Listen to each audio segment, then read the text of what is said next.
All right, I am going to show you how to make your own workout log to keep track of your exercises and workout times using Microsoft Excel.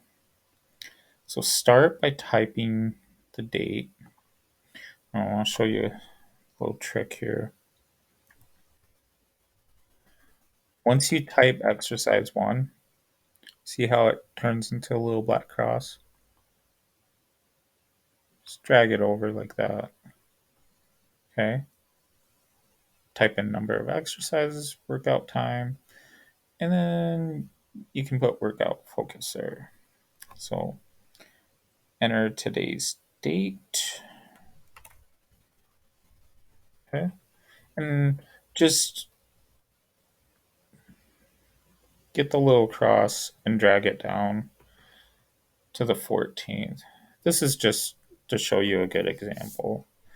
Um, but at this point, highlight everything here, press Control T.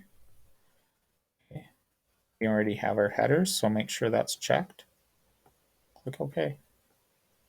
Okay.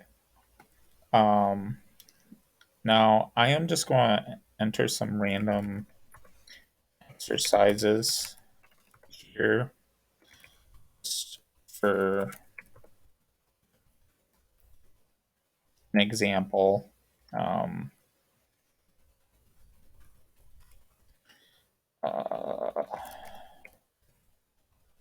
okay, so chest, shoulders, arms, back, legs, um, back again, cardio.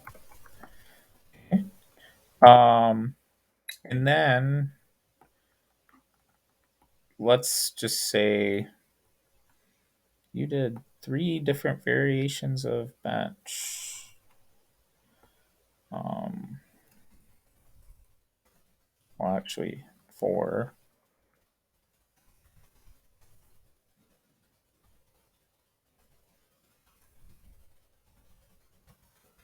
You see how you can't see what's all in the sale?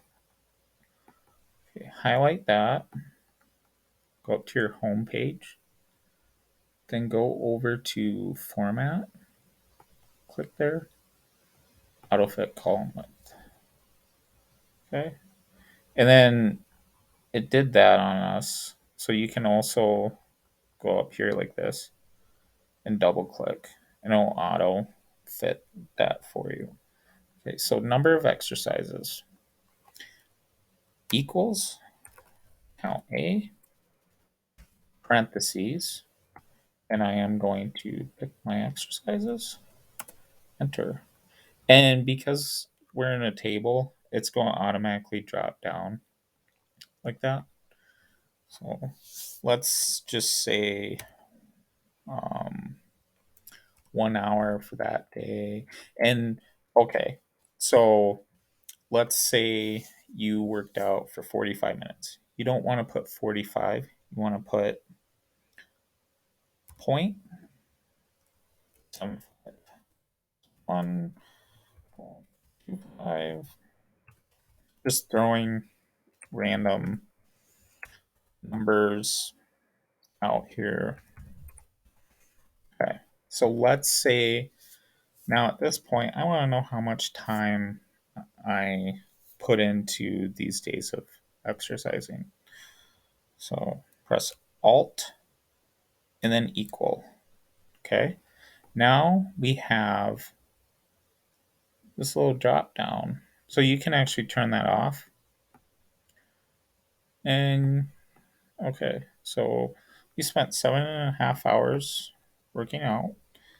Um, so you can also do, like, say you want to count this way if you really want to, or you can just put none. You can also, let's go back to here, and I want to know my average workout time. So just a little bit over an hour. Okay. So now It's March 15th. You got to enter more times. So get our little black cross and just drag down again. See how it automatically moves? And you already got, it already accounted for that too. And what's nice about this too is you can go to these um, little arrows up here and then pick your date. So, like, if you just want to know when, like, what you did on the 9th, there. And then you can click back in that, clear your filter. You can also go over here. Let's say you want to know what all your arm workouts were. Just go there, click arms. Okay. Now you have your very own workout schedule chart in Excel.